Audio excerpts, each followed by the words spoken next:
I just want to talk about this soil, which has made me really, really happy. This is a paddock we put a lot of work into. Hasn't been farmed for a couple of years. It's been under cover crops and legumes, which I can show you later. But we've just put a rip line in to start planting some trees in here, and just to give an idea of sort of what healthy soil looks like.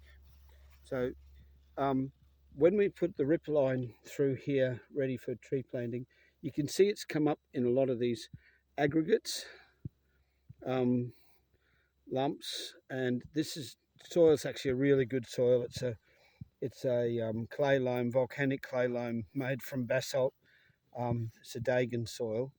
But if you have a look at these aggregates, and I'll dig some of this up in a second. Look, this one here. You see, it's got all these big pores in it.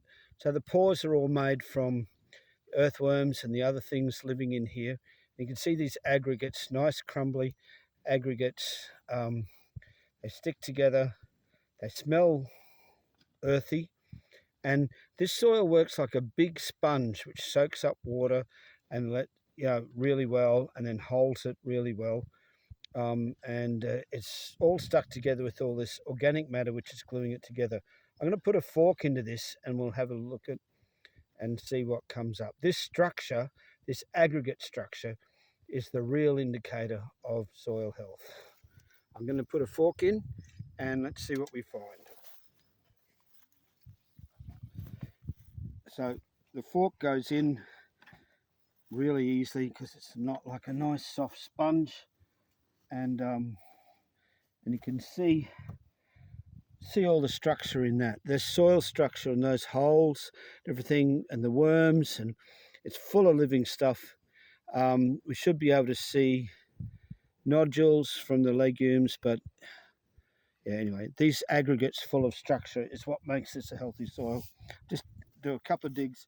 It just goes into a fork. Now this hasn't been cultivated at all outside these rip lines that we're just going to be planting into. The fork goes in very easily. Look, worms all through it. It's a real beautiful living soil. It makes me really, really happy to see a soil like this. More worms.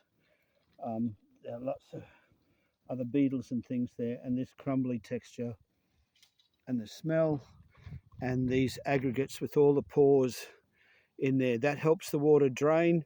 It helps its hydraulic characteristics, helps it store water, helps it release water, helps it breathe. It just keeps this as a living soil. This is a pretty good example of a healthy soil. That's it.